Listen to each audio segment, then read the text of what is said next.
Let's go for a walk and have a talk, shall we? Yesterday, our insane president decided to show us his insanity. And it was quite insane. And so he was going to destroy an entire nation.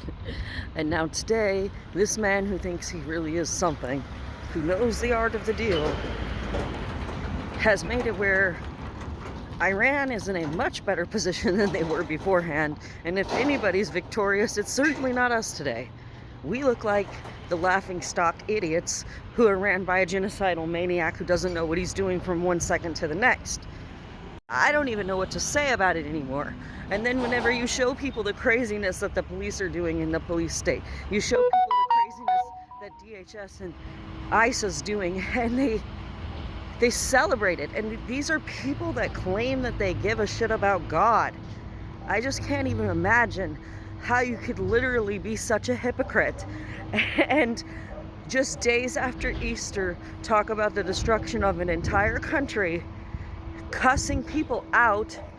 There's no decorum in the presidency anymore. I don't know what is going to become of us afterwards, but this is just a fucking total farce. It's a total shamble. And it's like, anybody who's feeling dysregulated, I'm here to tell you, having dealt with abusers, toxic people, energy vampires, narcissists of every sort, and there are more than one type actually. That is your nervous system being dysregulated by the craziness that comes from someone who does these kinds of things, and the volatility of a malignant narcissist whenever they are trying to play games to get their way, and the attention needs to be shifted in a format so that they can siphon the energy that they need. And that is exactly the point. See, it's supposed to keep you on this high elevated level one moment and then hit you with some emotional garbage the next that's just shocking, stunning, and completely blindsiding. And then the next thing they do is they act like they have this hero complex. They have to be seen as something great and unimaginable wonder. And that is exactly what the president's fucking problem is. His grandiose demeanor is exactly the reason why we're in this shithole situation. So, as you think about this deeper, I want you to understand what you're looking at. And though I cannot diagnose anyone, I do know pattern recognition.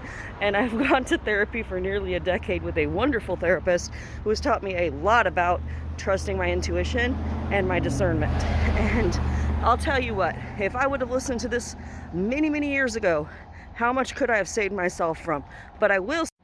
One great thing to consider is that I did have some pattern recognition, enough to be able to know I didn't vote for Jackass any of the elections that he ran, because I did not like him from the very beginning. From the time that I was a little girl, I had a sense about him, and I am very empathic. I have been my whole life. Some say I'm clairvoyant. I won't talk about that. Nevertheless, trust your intuition and your discernment, and know that this is exactly the kind of emotional, psychological game that narcissistic energy vampires like to play. He wants that. So stay upset, stay angry, stay shocked, but also know 9 times out of 10 they don't actually do the things they're going to say they do unless they're throwing a tantrum. And so far, he is delusional enough to think that he actually did something great here, like usual, and no one's going to make him accountable, and Americans are just going to go on like nothing happened, except for us, right? We're not going to do that. We're going to keep resisting. We're going to keep getting out on these streets. We're going to keep talking. We're going to keep documenting.